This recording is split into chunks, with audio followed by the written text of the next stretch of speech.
So last week we talked about hand touches. I think of them as a very foundational kind of behavior. You can teach a lot through a hand touch.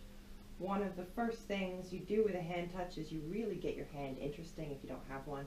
Rub a whole bunch of cookies on there, present the hand, and get the touch. Good. Now if you want to advance that hand touch, get a more intense touch, rather than treating with your other hand, I have to reposition my clicker here, rather than treating with this hand, I'm actually going to drop my reward into my open palm.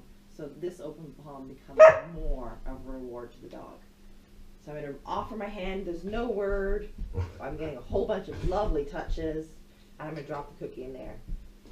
And if you look at Rue's nose, this is a very, very, very forceful nose touch. And that's ideally what I want before I progress this. I want a super forceful nose touch that's going to come out of nowhere and really force it into my hand.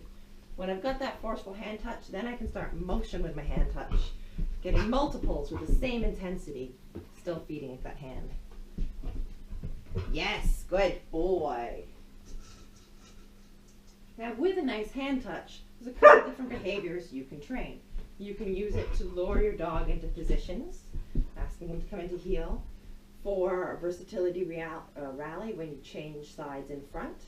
You can use your hand touch to lure your dog out to the front position, treating it to that same hand you had the hand touch.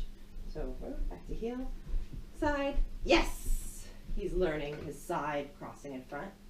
I really like it for a dog Rue's size to teach a leg weave. So I will stand with my legs nice and comfortable and offer the hand behind the legs, yes. And offer the hand behind the legs, yes.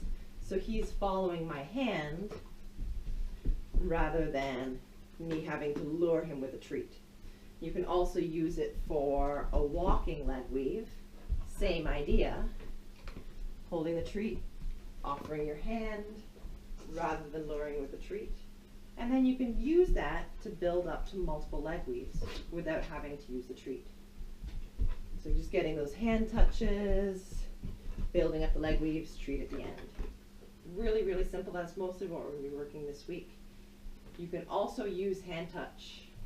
One of my favorite ways to do a really nice stand position from a sit and rally is to use my hand touch.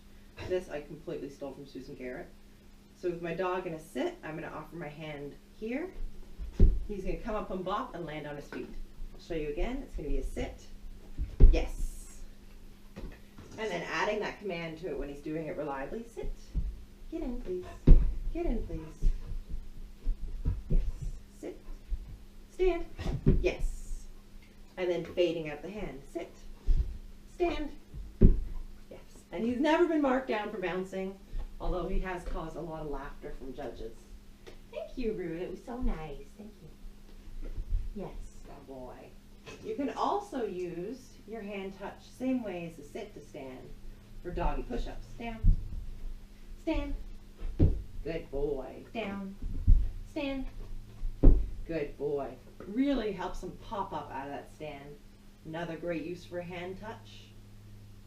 Let's see. What can we do for a hand touch? We can use it, stand, to lure your spin and lure a twist. So you're not technically using the food, they're following your hand. If you're in agility, you'll surely see the benefit of having a dog that chases your hand, especially when it comes to going around obstacles.